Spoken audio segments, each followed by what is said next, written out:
जिस तरीके से भारत पाकिस्तान के बीच या फिर भारत और चीन के बीच जो सीमा रेखाएं हैं और सीमाओं के बीच विवाद है, क्या उसी तरह दूसरे देशों में भी होता होगा?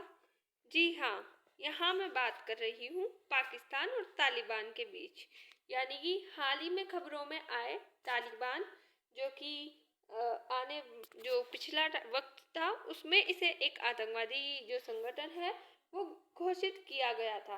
पर वर्तमान की स्थितियां एकदम विपरीत हमें देखने को मिलती है। ऐसा भी क्या हुआ जो कि पाकिस्तान और जो तालिबान है वो एक बार फिर सुर्खियों में आया, और वो जब सुर्खियों में आया तो जो इनके बीच की जो सीमा रेखा है, डूरंड रेखा, डूरंड लाइन, वो भी सुर्खियों में आई है। तो आइए जानते हैं कि आखिरकार पाकिस्तान और अफगानिस्तान के बीच सीमा विवाद क्यों है और कारण क्या है, और भारत पर इसके क्या इफेक्ट पड़ने वाले हैं। तो पाक तालिबान के बीच खूनी डूरंड लाइन है, इस चीज को हम अच्छे से जानते हैं।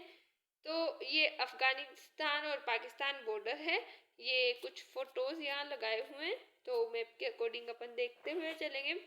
तो इनकी वर्तमान स्थिति यानी कि जो हालिया स्थिति है और जो टकराव है वो किस चीज को लेके हुए, इन सब की बात करें तो सीमा पर भीषण टकराव है। दोनों ओर से क्या दावे किए जा रहे हैं, ये एक क्वेश्चन मार्क हमारे सामने आता है। तो तालिबान का दावा है कि अफगान सेना ने जवाबी कार्रवाई में 58 पाकिस्तानी सैनिकों को मार गिराया और कई चौकियों पर कब्जा किया है।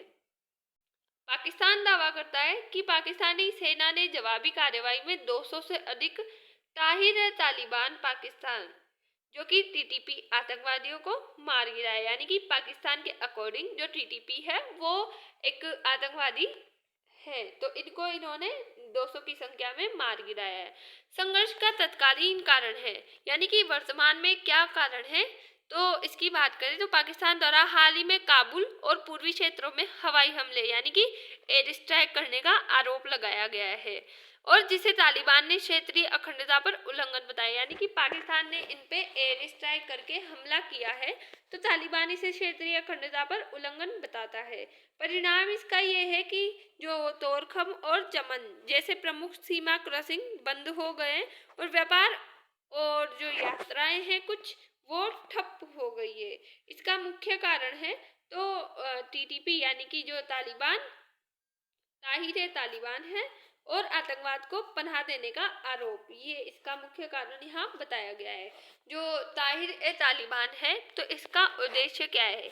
ये प्रतिबंधित संगठन पाकिस्तान में शरिया आधारित इस्लामी अमीरात स्थापित करना चाहता है। शरिया, सुन्नी, शिया, ये सब चीजें जो है इस्लाम को लेके एक बहुत विवाद का मुद्दा है, तो उसी में से एक शरिया है। पाकिस्तान का आरोप है कि तालिबान सरकार टीटीपी आतंकवादियों को अपनी जमीन पर सुरक्षित ठिकाने दे रही है जहां से वे पाकिस्तान पर हमले करते हैं। तो यानी कि पाकिस्तान को जब हम बात करते हैं कभी भी विश्व स्तर पर, तो भारत के अकॉर्डिंग भारत भी जो पाकिस्तान है, पाकिस्तान को एक ब्लैक डाटा लिस्ट में लाने की कोशिश करता है, क्योंकि पाकिस्तान आतंकवाद को पनाह देता है, और जो कोई भी देश पाकिस्तान को फंडिंग करते हैं तो वो जो आतंकवाद है उसको एक जो है बढ़ावा देते हैं। तालिबान का ऐसा जो है विश्व स्तर पर, अंतर्राष्ट्रीय स्तर पर इस चीज को एक प्रमुख रूप से देखा जाता है कि पाकिस्तान जो है एग्जैक्ट आतंकवाद को ही पनाह देता है, इसको एक सपोर्ट देता है। तालिबान का रुख है कि तालिबान टीटीपी के खिलाफ सख्त कार्रवाई करने से इनकार करता रहा है, जिसे पाकिस्तान को लगता है कि उसकी सुरक्षा को अफगान जमीन से सीधा खतरा है। टीटीपी हमले की बात करें तो पाकिस्तान में हाल के महीनों में टीटीपी के हमले में भारी तेजी आई है, जिसके कारण पाकिस्तान ने एयर स्ट्राइक की है। डूरन लाइन और पश्तूना मुद्दा, ऐतिहासिक विवाद, वो रेखा जिसे अफगानिस्तान नहीं मानता, यानी कि डूरंट लाइन जो कि 2640 किलोमीटर लंबी है। ये सीमा 1893 में ब्रिटिश काल में तय की गई थी, यानी कि जब हम जो कि भारत भी था उस टाइम पे ब्रिटिशों का उपनिवेश था।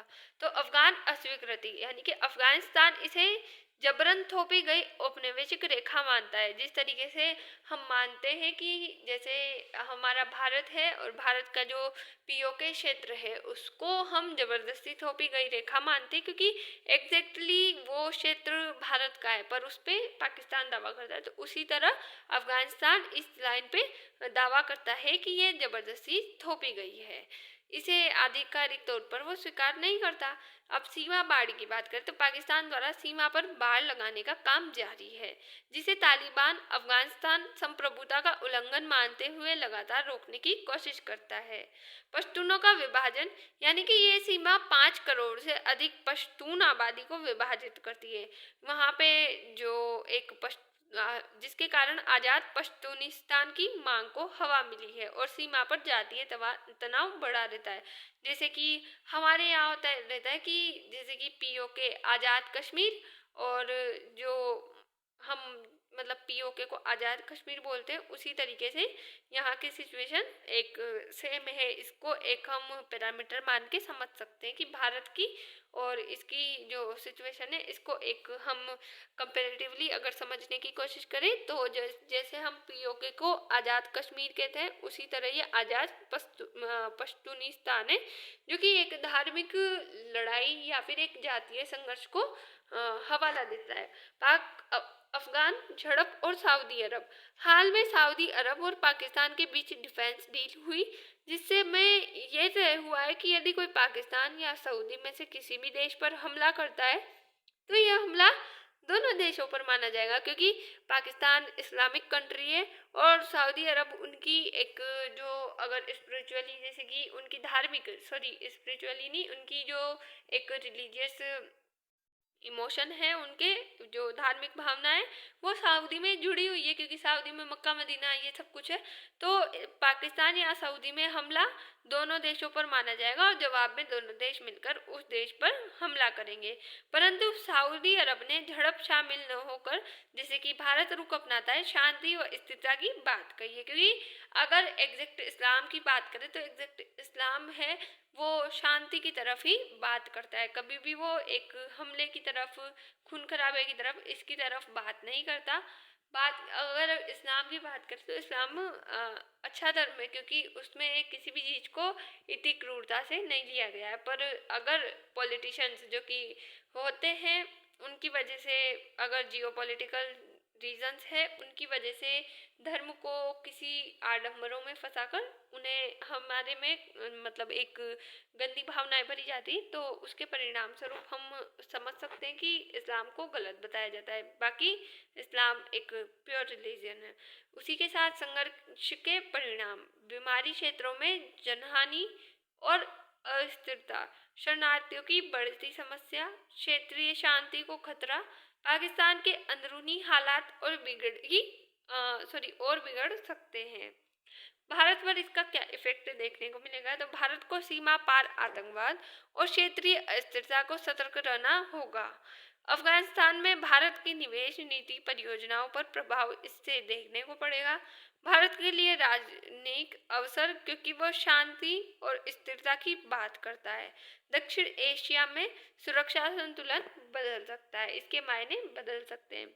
अंतर्राष्ट्रीय प्रभाव क्या देखने को मिलेंगे, तो दक्षिण एशिया में अस्थिरता बढ़ने का खतरा है, क्योंकि ये दोनों देश जो कि दक्षिणी एशिया में सिचुएटेड है। अमेरिका पाकिस्तान पर आतंकवाद के खिलाफ दबाव बढ़ा सकता है, क्योंकि अफगानिस्तान से अमेरिका के संबंध चाबहार बंदरगाह पर खराब हो रहे हैं।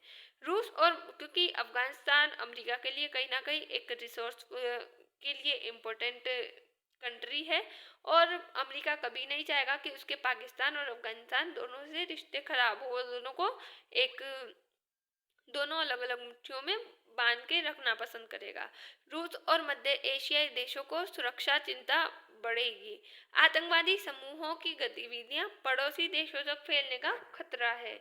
तो फाइनली इस न्यूज़ से हमें क्या निष्कर्ष मिलता है उस पर हम बात करें तो पाकिस्तान और अफगानिस्तान के बीच तनाव पुराना है, पर अब और भी गंभीर रूप ले रहा है। यदि दोनों देश संयम नहीं बरतते तो ये पूरे दक्षिण एशिया की स्थिरता को प्रभावित कर सकता है। भारत को संतुलित कूटनीति और सुरक्षा तैयारी दोनों पर ध्यान देना चाहिए।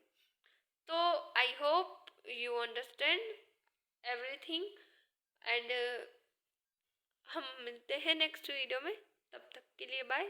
Thanks for watch.